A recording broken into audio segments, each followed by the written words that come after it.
पाकिस्तान से human trafficking जो है ये हमेशा से एक बहुत बड़ा मसला रहा है और उसके अंदर बहुत सारे फैक्टर्स जो है वो कंट्रीब्यूट इस मामले के अंदर करते हैं। लेकिन अल्टीमेटली सफरर्स जो है वो पाकिस्तान के जो इनोसेंट शहरी हैं वो बनते हैं, वो इन एजेंट्स का जो है उनको पैसे देते हैं या उसके बाद लॉ एनफोर्समेंट एजेंसीज जो है बाज़ दफा उनकी जो एक्सेसिव है उसका भी वो विक्टिम बनते हैं कि अगर उनके पास कंप्लेंट्स लेके जाया जाए। और रिसेंटली जो है बड़े इंसिडेंट्स ऐसे हुए हैं कि जो मेडिटेरेनियन के अंदर आए हैं, ग्रीस के अंदर आया है, 2023 के अंदर आया, उसके बाद अभी दिसंबर के अंदर जो आया जिसके अंदर जो है एक बड़ी तादाद के अंदर पाकिस्तानी जो है वो अपनी जिंदगी का हाथ धो बैठे हैं। मुल्क के अंदर लॉज तो मौजूद हैं जिसके अंदर 2018 का जो है वो PTA लॉ भी मौजूद है, 1979 का इमिग्रेशन ऑर्डिनेंस भी मौजूद है और जो 2018 का लॉ है उसके अंदर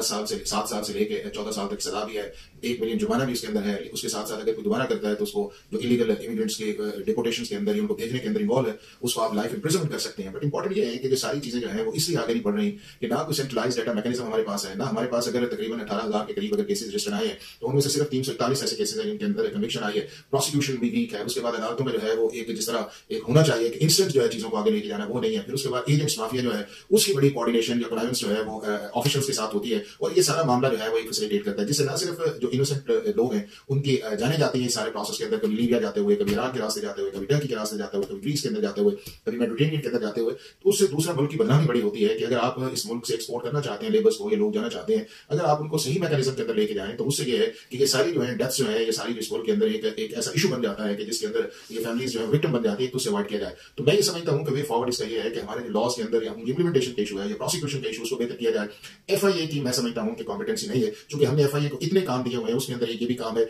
और जिस लेवल के ऊपर इस मुल्क के अंदर ह्यूमन ट्रैफिकिंग और कॉन्वेंस जो है वो FIA की मौजूद है इस सारे प्रोसेस के अंदर भी, और अभी एक्शन भी उन लोगों के खिलाफ जो है लिया जा रहा है। लेकिन इसके लिए एक इंडिपेंडेंट अथॉरिटी जो है वो बननी चाहिए जो इन लॉज की इंप्लीमेंटेशन भी करे, इसकी पब्लिक अवेयरनेस भी करे, इसकी इंडिपेंडेंट प्रोसिक्यूशन भी उसके अंदर करे, और जो लोग इसके अंदर मुलविस हैं, जो इनोसेंट लोगों को लूटते हैं, उसके बाद जो है ये लोग अपनी जान से हाथ धो बैठते हैं, बेचारे इनोसेंट जो है उनको जो काम करते हैं उनको जो है करारे वाकई जो है वो सजा दी जाए।